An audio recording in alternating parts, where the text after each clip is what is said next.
भारतवर्ष विलक्षण तो है, इसमें कोई संदेह नहीं। नाग योनि भी देव योनि में, अमर कोश में नाग योनि को भी देव योनि माना गया। इसलिए नाग देवता होने के कारण किसी के भी देह में आविष्ट होकर संवाद कर सकते हैं। और जिसको सर्प कानों से सुना है, आंखों से देखा है, जिस व्यक्ति को भयंकर नाग ने डस लिया है और फिर वो एकदम बेहोश हो गया और फिर झाड़ने फूकने वाले लोग आए और उससे फिर बुलवाते हैं, तो जिस व्यक्ति में लहर आती है, आपने नहीं देखा होगा ये तमाशा, हमने देखा है, तो उस व्यक्ति में जिसमें सर्प की लहर, विष की लहर आती है, वो कहता है, वो व्यक्ति नहीं बोलता, उस व्यक्ति की वाणी से वो सर्प ही बोलता है कि मैं इतना प्राचीन नाग देवता हूँ, मेरे स्थान पर इन्होंने मलमूत्र का त्याग कर दिया, अथवा मेरे ऊपर इन्होंने अपना पैर रख दिया और इससे क्षुब्ध होकर मैंने इसको डस लिया और इसको मैं छोड़ूंगा नहीं। फिर वो कहते हैं कि नहीं, कई बार ये भी कहता कि इसने पूर्व जन्म में हमारा वैर किया था और इसलिए मैंने उस जन्म में भी इससे बदला लिया, इस जन्म में भी बदला लूंगा। फिर वो झाड़ने वाला उससे संवाद करता है, बातचीत करता है और फिर ये भी कहता है कि अब मंत्र के मंत्राधीनाश्च देवता, अंत में कहते हैं कि गंगाजल स्पर्श करो, गंगाजल पूर्वक शपथ लो कि अब हम इसको मारेंगे नहीं, अब जहर हमारा उतर जाएगा, हम छोड़ के जा रहे हैं, अब हमारा बैर खत्म। तो वो व्यक्ति गंगाजल उठा लेता है, उसके बाद जीवन में उसको फिर सर्प नहीं काटता। ये आज भी चमत्कार है। अभी हमारे जड़खोर गोधाम में एक बटुक ब्रह्मचारी की माता जी को सर्प डस गया और वो भयंकर जहरीला सर्प था, पहाड़ जंगल तो है ही है, और उसको ले गए भरतपुर हॉस्पिटल, भरतपुर ले गए उसको। वहाँ डॉक्टरों ने कहा कि इसकी तबीयत बहुत सीरियस है, मतलब एक प्रकार से ऐसा कहें कि डॉक्टरों के काबू से बाहर थी उसकी स्थिति।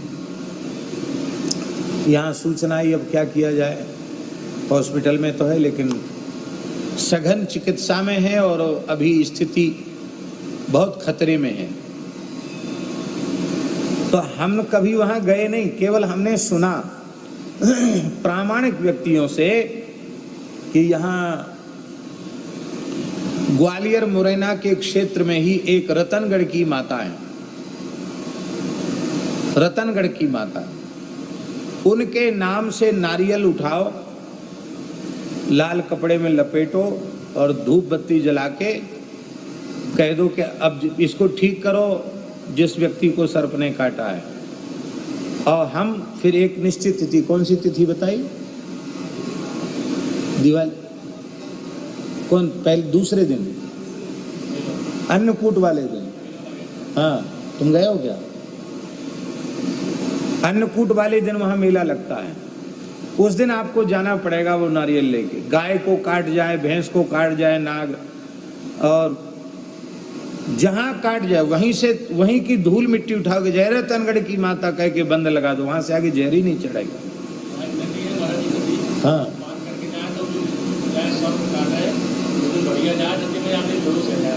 हाँ, एक नदी है, नदी पार करके जैसे व्यक्ति जाता वहां बेहोश हो गया, भस्म भी रखते हैं। तो वो अभी तो प्रत्यक्ष चमत्कार हुआ, वो व्यक्ति न उन्होंने कभी देखा, हमने भी दर्शन नहीं किया, केवल सुनी सुनाई बात हमने बता दी और नारियल रखती वो मैया स्वस्थ होने लग गई, ठीक हो गई, आ गई। दूसरे दिन तो वहां आ गई, वो अपने गांव चली गई। भैया नारियल ले जाना, वहां धर देना, उसको कहना पड़ा। तो यद्यपि वर्तमान समय में पढ़े लिखे समाज में इसको बहुत उत्तम नहीं माना जाता है और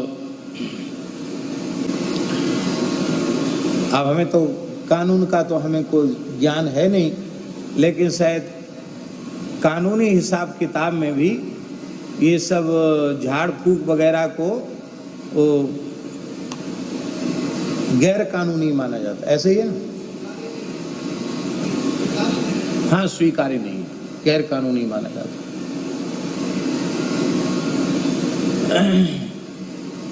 ठीक है, अच्छी बात है, पर प्रत्यक्ष किम प्रमाणम, प्रत्यक्ष में प्रमाण की आवश्यकता नहीं है। प्रत्यक्ष तो प्रत्यक्ष है। एक सज्जन हमारे महाराज जी के पास आए, बोले हम तो बचपन से ही इन सब चीजों में बिल्कुल विश्वास नहीं रखते, भरोसा नहीं रखते, भूत प्रेत तो हम बिल्कुल नहीं मानते हैं। तो महाराज जी बोले फिर और क्या मानते हैं आप? बोले और सब मानते हैं, गीता भागवत रामायण जो हमारे धर्म ग्रंथ हैं उनको तो मानते हैं, ये सब भूत प्रेत झाड़ फूक ये सब कुछ नहीं मानते हैं। महाराज जी ने कहा नहीं, तब आप भागवत गीता रामायण भी नहीं मानते हैं। कहा क्यों? महाराज बोले भागवत की शुरुआत धुंधकारी भूत से है। चंचुला का पति भूत बन गया, ब्रह्म भयंकर प्रेत बन गया, उसकी मुक्ति के लिए शिव पुराण की कथा। शिव पुराण तमाम पुराणों का आरंभ भूत प्रेत से है। तो आप किसी पुराण को नहीं मानेंगे, क्योंकि एक जगह जब आप अमान्य करेंगे तो सब जगह अमान्यता करनी पड़ेगी। अब उनका तर्क जब नहीं बना तो बोले कि महाराज जी वो सब ठीक है, ढोंग पाखंड। ठीक है, ढोंग पाखंड है, इसमें क्या प्रमाण है कि ढोंग पाखंड है कि सही है? ढोंग पाखंड भी हो सकता है, लेकिन सही नहीं है, इस बात में क्या प्रमाण है? इसमें तो कोई प्रमाण नहीं। फिर बोले हम तो प्रत्यक्ष को प्रमाण मानते हैं। महाराज जी ने कहा चलो ठीक है, आपने अपने बाबा को देखा है? बोले हाँ देखा है। आपने अपने बाबा के बाबा को देखा है? नहीं देखा है। नाम सुना? बोले नाम सुना है। आप क्यों मानते हैं उनको? आपके आंख के सामने परबाबा हुए नहीं तो आप उनको क्यों मानते हैं? आप तो प्रत्यक्ष को प्रमाण मानते हैं। तो आपके प्रत्यक्ष तो थे नहीं, आपके बाबा के बाबा, आप क्यों मानते हैं?